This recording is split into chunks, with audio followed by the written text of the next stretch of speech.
Princesse de Parme. Elle va bien, la grande-duchesse? La duchesse. Oui, nous avons parlé de vous. Au fond, la vérité, c'est que, comme dit mon beau-frère Palamède, l'on a entre soi et chaque personne le mur d'une langue étrangère. Du reste, je reconnais que ce n'est exact de personne autant que de Gilbert, qui a des idées de l'autre monde. Je me sens plus rapprochée, plus consanguine de mon cocher et de mes chevaux que de cet homme qui se réfère tout le temps à ce qu'on aurait pensé sous Philippe le Hardi ou sous Louis le Gros. Songez que quand il se promène dans la campagne, il écarte les paysans d'un air bonasse avec sa canne en disant « Allez manant ».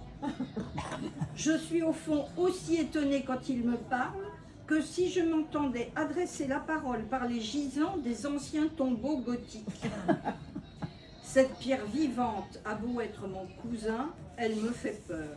Et je n'ai qu'une idée, c'est de la laisser à son Moyen-Âge.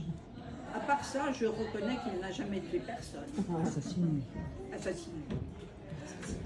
Je viens justement de dîner avec lui chez Madame de Villeparisis. Le prince Fon. Est-ce que messieurs de Norpois étaient là? Oui, il a même parlé de votre empereur. Il paraît que l'empereur Guillaume est très intelligent, mais il n'aime pas la peinture de Lesquille. Je ne dis du reste pas cela contre lui, je partage sa manière de voir. Quoiqu'Elstir ait fait un beau portrait de moi. Ah, vous ne le connaissez pas? Ce n'est pas ressemblant, mais c'est curieux. Ah, il est intéressant pendant les pauses. Il m'a fait comme une espèce de vieillarde. Ça imite les régentes de l'hôpital de Hals. Je suis allée autrefois à Marcel. Je suis allée autrefois à Amsterdam et à La Haye, mais comme mon temps était limité, j'avais laissé de côté Haarlem. Le duc, ah La Haye, quel musée! Vous avez sans doute admiré la vue de Delft, de Vermeer. Si c'est à voir, je l'ai vu. Comment? Vous avez fait le voyage de Hollande et vous n'êtes pas allé à Haarlem. Mais quand même, vous n'auriez eu qu'un quart d'heure, c'est une chose extraordinaire à avoir vu que les Hals. Je dirais volontiers que quelqu'un qui ne pourrait les voir que du haut d'une impériale de tramway sans s'arrêter, s'ils étaient exposés dehors, devrait ouvrir les yeux tout grands. Monsieur de Guermantes regarde la prestance de sa femme. Hein? Donc il est très fier. Et la duchesse. J'en aurais pu vous montrer un très beau, le plus beau, prétendent certaines personnes, et que j'ai hérité d'un cousin allemand. Malheureusement, il s'est trouvé fiefé dans le château. Vous ne connaissiez pas cette expression? Moi non plus. Je suis contente que vous ayez vu mes Elstir. Mais j'avoue que j'aurais été encore plus si j'avais pu vous faire les honneurs de mon hals, de ce tableau fiefé. Eh, je les connais, c'est celui du grand-duc de Hesse. Justement, son frère avait épousé ma sœur. Et d'ailleurs, sa mère était cousine germaine de la mère d'Oriane. Ah, mais en ce qui concerne Monsieur Elstir, je me permets de vous dire que, sans avoir d'opinion sur ses œuvres, je ne le connais pas, la haine dont le poursuit l'empereur ne me paraît pas devoir être retenue contre lui. L'empereur est d'une merveilleuse intelligence. Oui, j'ai dîné 2 fois avec lui, une fois chez ma tante Sagan, une autre fois chez ma tante Radziwill. Et je dois dire que je l'ai trouvé curieux. Je ne l'ai pas trouvé simple. Mais il a quelque chose d'amusant, d'obtenu. J'espère que je ne vous choque pas. Ah, non, nein, l'empereur est d'une intelligence inouïe. Il aime passionnément les arts. Il a sur les œuvres d'art un goût en quelque sorte infaillible. Il ne se trompe jamais. Si quelque chose est beau, il le reconnaît tout de suite. Il le prend en haine. S'il déteste quelque chose, et s'il n'y a aucun doute à avoir, c'est que c'est excellent. Wunderbar. Vous me rassurez. Je comparerais volontiers l'empereur à un vieux archéologue. Nous en avons un à Berlin. Devant les anciens monuments syriens, le vieil archéologue pleure. Mais si c'est du moderne truqué, que ce n'est pas vraiment ancien, il ne pleure pas.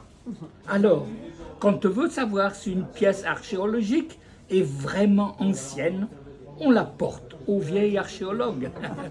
S'il pleure, on achète la pièce pour le musée.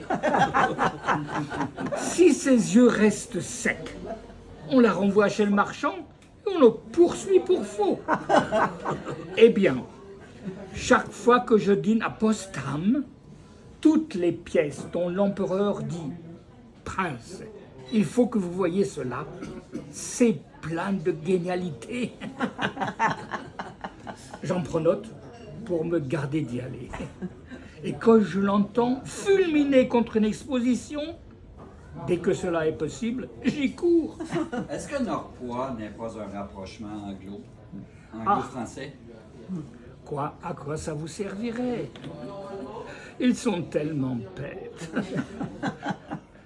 Je sais bien que ce n'est pas comme militaire qu'ils vous aideraient, mais on peut tout de même les juger sur la stupidité de leurs généraux. Un de mes amis a causé récemment avec Botta. Vous savez, le chef beurre. Il lui disait « C'est effrayant, une armée comme ça. J'aime. D'ailleurs, plutôt les Anglais, mais enfin, pensez que moi, je ne suis qu'un paysan. Je les ai rossés dans toutes les batailles. Et à la dernière, comme je succombais sous un nombre d'ennemis 20 fois supérieur, tout en me rendant pas que j'y étais obligé, j'ai encore trouvé les moyens de faire 2000 prisonniers. Ça a été bien parce que je n'étais qu'un chef de paysan. Mais si jamais ces imbéciles-là avaient à se mesurer à une vraie armée européenne, il semble pour eux que penser que ce qui arriverait. Du reste, vous savez qu'avoir que le roi, que vous connaissez comme moi, passe pour un grand homme en Angleterre. Ah, je ne suis pas de votre avis. Je trouve le roi Édouard charmant, si simple et bien plus fin qu'on le croit. Et la reine est même encore maintenant ce que je connais de plus beau au monde. Ah, mais madame la duchesse, cependant, si le prince de Galles avait été un simple particulier, il n'y a pas un cercle qui ne l'aurait rayé et personne ne lui aurait pu tendre et serrer la main. La reine est ravissante, excessivement douce et bornée. Enfin, il y a quelque chose de choquant dans ce couple. Comtesse, merde. Royal. Je vous prie de Dans ce m'excuser. couple royal. Ah, dans ce couple. Où est-ce? J'ai perdu la feuille. Dans ce couple royal, non, tu n'as pas. Je vous prie de m'excuser, n'est-ce pas? Le prince a trop bu de schnapps. Il est ivre mort. Attends. C'est la page suivante. Non, c'est la bonne page. Tu as tout tapé en rouge. Est-ce que c'est la ton pompe texte? Oui, mais tapé en rouge. Oui, c'est juste avant le truc antisémite. Parce que là, je vois, il y a oui. les juifs, là-haut. C'est pas un moment de parler des Juifs Attends, ici, attends. hein. La haine dans le Surtout poursuit. avec les Palestiniens qui sont loin du palais royal. C'est peut-être là. C'est peut-être là, non? C'est peut-être là. Comtesse. Où Tu suis-je? en étais à truc royal, juste avant royal, attends. Ah oui, non. Ah oui. Ah, madame la duchesse. Voilà. Oui. Si le prince de Galles avait été un simple particulier, il n'y a pas un cercle qui n'aurait rayé et personne n'aurait consenti à lui serrer la main. La reine est ravissante, excessivement douce et bornée. Mais enfin, il y a quelque chose de choquant dans ce couple royal qui est littéralement entretenu par ses sujets et se fait payer par les gros financiers juifs toutes les dépenses qu'ils devraient faire et les nomme baronnets en échange. C'est comme le prince de Bulgarie. C'est notre cousin, il a de l'esprit. C'est le mien aussi. Mais nous ne pensons pas pour cela que ce soit un brave homme. Non. C'est de nous qu'il faudrait nous rapprocher. C'est le plus grand désir de l'empereur. Mais il veut que ça vienne du cœur. Il dit, je veux que ce soit une poignée de main et non pas un coup de chapeau. Ainsi, vous seriez invincible. Ce serait plus pratique que le rapprochement anglo-français que Prêche. vous prêche Monsieur de Norpois.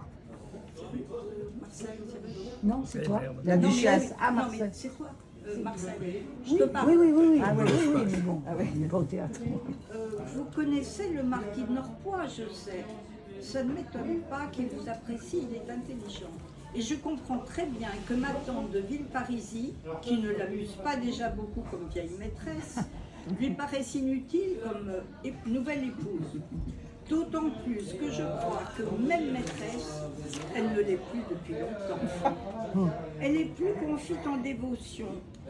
Bose Norpois peut dire comme dans les vers de Victor Hugo, voilà longtemps que celle avec qui j'ai dormi, ô Seigneur, a quitté ma couche pour la vôtre.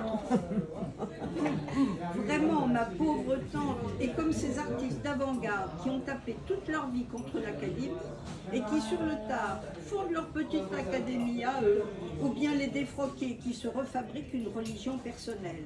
Alors autant valait garder la vie ou ne pas se coller. Et qui sait, c'est peut-être en prévision du veuvage. Il n'y a rien de plus triste que les deuils qu'on ne peut pas profiter. Ah, si Madame de Villeparisis devenait Madame de Norpois, je crois que notre cousin Gilbert en ferait une maladie. La princesse, le prince de Guermantes est charmant, mais il est en effet très attaché aux questions de naissance et d'étiquette. J'ai été passer 2 jours chez lui à la campagne, pendant que, malheureusement, la princesse était malade.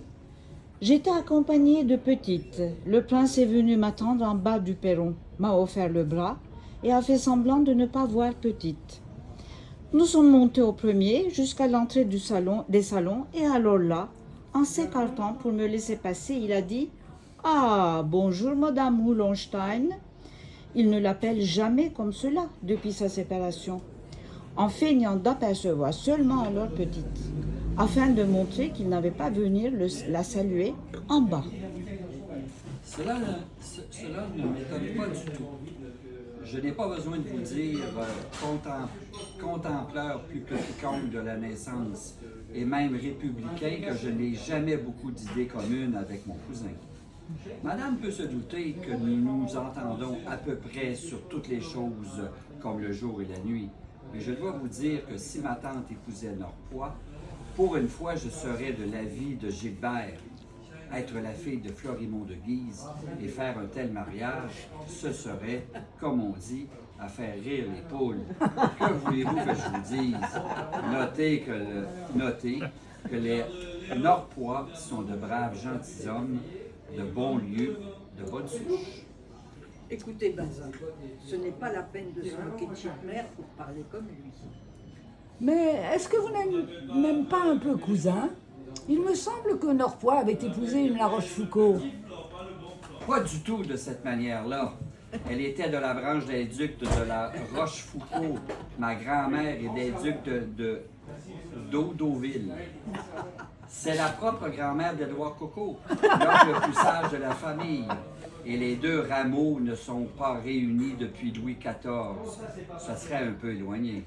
Tiens, c'est intéressant, je ne le savais pas. D'ailleurs, ma mère était, je crois, la sœur du duc de Montmorency et avait épousé d'abord la tour d'Auvergne. Oh, pardon. Mais comme ces Montmorency sont à peine Montmorency et que c'est la tour d'Auvergne ne sont pas la tour d'Auvergne du tout, je ne vois pas que cela lui donne une grande position. Il dit ce qui serait le plus important, qu'il descend de Sainte-Traille, et comme nous en descendons en ligne directe. Moi, je trouve que c'est passionnant. Écoutez, ce n'est pas toujours aussi ennuyeux chez moi. J'espère que vous allez vite revenir dîner pour une compensation, sans généalogie cette fois. Bravo. Vous gardez Alors, le duc québécois. Alors là, je dois dire que l'accent était magnifique. Magnifique. Et bon, alors là, c'est international aujourd'hui. Je suis vraiment